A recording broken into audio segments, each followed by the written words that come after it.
ماه فرو ماند از جمال محمد، سرو نباشد به اعتدال محمد. واقعا ماه فرو ماند از جمال محمد. این محمد کی بود و چی بود؟ بطل الابطال بود، تاریخ مثلش نزاییده، ندیده عاشق شدیم. گله‌دار کدام، مدینه کجا؟ ما خود تو را ندیدیم، نام خوشت شنیدیم، دین تو برگزیدیم یا مصطفی محمد. از خداوند امید شفاعتش را داریم. شاید همین محبت ما دستگیری باشد که روز قیامت دستمان را بگیرد. انا لها انا لها یا رب امتی امتی. در چنین روزهایی در کل ممالک اسلامی مجالسی برپا میکنن، ولی متاسفانه تو این مجالس به گیسو و شکل و قد و قامت و مو و ریش پیامبر صلی الله علیه وسلم میپردازند. این را بدانید که کمالات خلقی پیامبر تحول آفرین نبود، گرچه تحول آفرین بود، کامل ترین شخص بودن و کامل ترین شخصیت بودن. اما چیزی که تحول آفرین بود، و انک لعلی خلق عظیم، اون چیزی که خداوند تعریف و تمجید او کرده،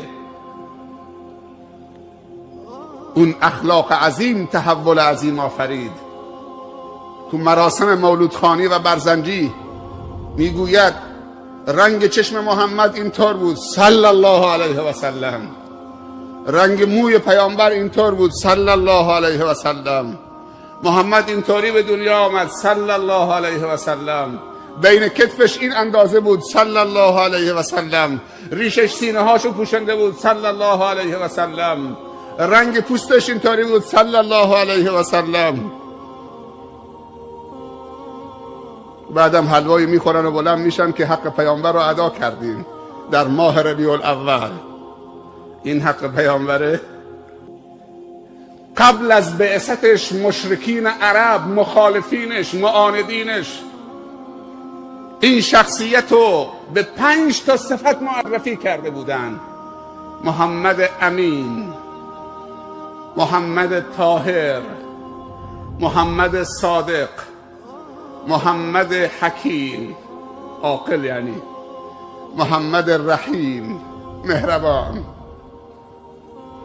هر رهبر امت اسلامی در ممالک اسلامی این 5 تا صفت رو داشته باشه، اون پیغمبر گونه است. هر کدوم یکی از این صفت ها رو نداشته باشه، سایر صفت ها رو به هم میزنه، تحت شعاع قرار میدهد. نباید یکی از این صفت ها از مصلح و بزرگ و مرشد و حتی عامه مسلمین، اما این صفات اگر در بزرگان و سیاستمداران و فرماندهان سیاسی و علمی و نظامی و انتظامی و مدیریتی ممالک اسلامی باشد، هیچ قدرتی در مقابل اونها نمیتواند. امروز چیزی که بزرگان ممالک اسلامی کم دارند امانت هست، صداقت هست. محمد امین این لقبی است که دشمنان بهش دادند. از امانت این محمد امین چند درصد ما پیروانش بهره بردیم؟ شما دیدی وقتی که یک مسیحی یا کشیش اسم عیسی مسیح می آورد، کل مسیحی هایی که نشستن همینطوری می کنند، ولی صلوات ها خیلی بیجانه. البخیل من ذکرت عنده ولم یصلی علیه. اجماعا یک صلوات محمدی غرق قد بفرمایید. صلی علی محمد آل محمد و صحبه سلم.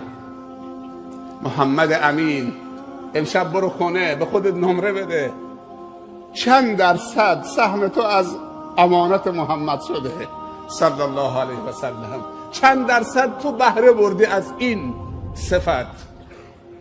صفت دوم صداقت، حلقه مفقوده رشد و توسعه و توانمندی و پیشرفت و خاتمه به خیر شدن. صداقت کجاست؟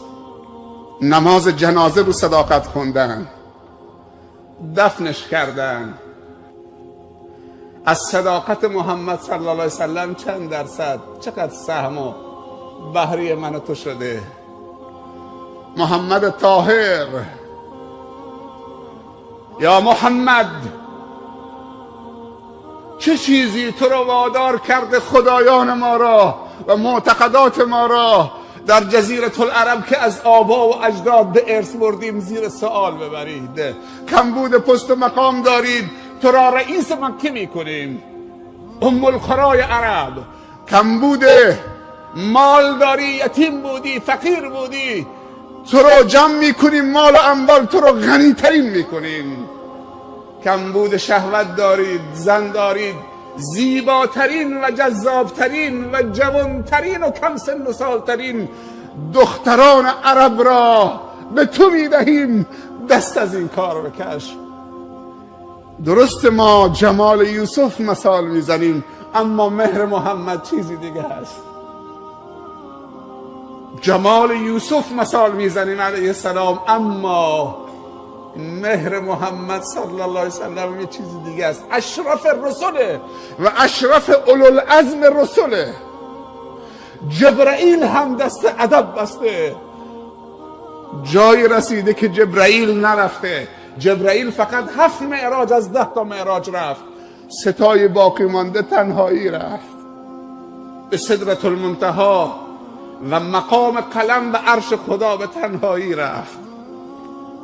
با اون همه جمالی که داشت، جوانی که داشت، نه لب به شراب زد، نه اعتنایی به دخترای زیبای مکه کرد. و اولین زنش 25 ساله 40 ساله دوبارم بیوه شده بود.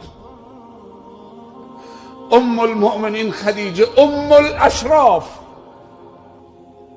محمد امین، محمد صادق، محمد طاهر، یکی از سنت هایی که برای طهارت و عفت آورده ازدواجه. محمد طاهر، محمد عاقل حکیم، هیچ موقع حرف بیهوده نزد، حرف خلاف منطق نزد. 13 سال نه صحبت از نماز و روزه و زکات و حج کرد، 13 سال فقط رو فکر عرب کار کرد تا اون حس فکر کردن را درش بیدار کرد. وقتی که عرب فکر کردن رو از نو به دست آورد، جامعه جاهلیتی که فکر نمی کرد جاهل شده بود، چون فکر نمی کرد کور شده بود و جاهل شده بود.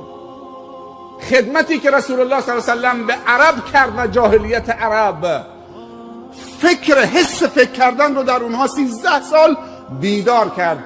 وقتی بیدار کرد و فکرمند شدن، خودش از جمع اونها رفت به کجا؟ رفت و بزرگان قوم که منافعشون در خطر دیدن که چه؟ عموم مردم جزیره العرب دارن فکرمند میشن، منافع مادی و مقام و منزلتشون داره چه؟ از دست میره. توطئه کردن، اون رفت بیرون. اما به گواهی خود ابو سفیان و هند در شب فتح مکه، وقتی که رسول الله صلی الله علیه و سلم بعد از 8 سال برگشت با 10,000 سرباز مجاهد، اطراف مکه خیمه زد و آتش روشن کرده بودند، این زن و مرد بعد از 23 سال مبارزه در بالکن خانه ایستاده بودند، با هم درد دل می‌کردند و آخرین ثانیه های پست و مقامشون رو داشتن بررسی می‌کردند. یک دفعه یکیشون گفت که روزی که محمد رو از مکه خارج کردیم، دل اهل مکه هم باش رفت بیرون، دل اهل مکه هم با خودش برد به یثرب و این یک واقعیته. و دومی گفت که مرد، من میبینم که محمد از روی دیوار نمیاد، محمد از خانال دل وارد میشه. دل رو تسخیر میکنه. ولو كنت فظا غلیظ القلب لانفضوا من حولك و ما ارسلناک الا رحمة للعالمین. واقعا رحمت مهداتی بود. وقتی که مردم فکرمند کرد، خودش رفت بیرون، دنبالش راه افتادن، دویدن، دوباره باش برگشتن. 10,000 نفر ظرف 8 سال بعد از هجرت برگشتن و مکه تسلیم شد. و وقتی با همون 10,000 نفر فکرمند برگشت، قبل از وارد شدن به مکه نگفت هجوم به مکه، نه، وارد شدن به مکه گفت شمشیراتون رو تو غلاف بگذارید، کسی حق نداره دست به شمشیر ببره، از شمشیرش از غلاف بیرون بیاره نشون اینها بده. رفت خطبه خون، چوبی در دستش بود میزد تو شکم بتها. قل جاء الحق و زهق الباطل ان الباطل کان زهوقا. یکی بعد از دیگری سرنگون میکرد. همه جمع شده بودن زیر 2 قدمش، همشون. بعد یک جمله تاریخی به اونها گفت: یا معشر قریش ما تظنون انی فاعل بكم قالوا اخ کریم و ابن اخ کریم قال اذهبوا فانتم الطلقاء. ای معشر قریش، گمان شما درباره من چیه؟ 23 سال مبارزه کردید، گمان شما درباره من چیه؟ 21 سال. گفتن برادر بزرگوار و باگذشت و سخاوتمند و کریم و پسر برادر بزرگوار و سخاوتمند و کریم. گفت همه تون برید که آزادید. عفو عمومی اینطوری بر دلها حکومت کرد. محمد حکیم واقعا سیاستمدار بود، حکیم بود، دوراندیش بود. حتی نیامد ابو سفیان رو مسله بکنه، نیامد هند رو مسله بکنه. هند جگرخواری که جگر حمزه رو با خنجر سینه‌شو شکافت در غزوه احد و جگر حمزه رو به دندان گرفته و بعد پرت کرد رو زمین. نیامد انتقام از هند بگیره، نیامد انتقام از ابو سفیان بگیره، بلکه این جمله رو چون فهمید که اینطوری باید، حتی وحشی آمد اسلامش رو اعلام کرده. فقط یک جمله به وحشی گفت دستت بده ولی نگاه تو صورتم نکن که شاید اون احساسات حمزه و خاطره حمزه یادم بیاد، اما اسلامت قبوله. این جمله رو در 3 جمله گفت کسی که پناهنده بشه به مسجد الحرام در امانه، کسی که بره تو خونه درو ببنده در امانه، کسی که پناهنده بشه به خانه به ابو سفیان اونم در امانه. دید که اون بزرگ سیاستمدار بود. رسول الله صلی الله علیه و سلم اینطوری اونو ضربه فنی کرد، وگرنه کشتن ابو سفیان مثل آب خوردن بود، کشتن هند مثل آب خوردن بود. ولی این کارو نکرد. ولی امروزه امت اسلامی با دوستش چه کارا که نمی‌کنه، با موافقش تا چه برسه با مخالفش.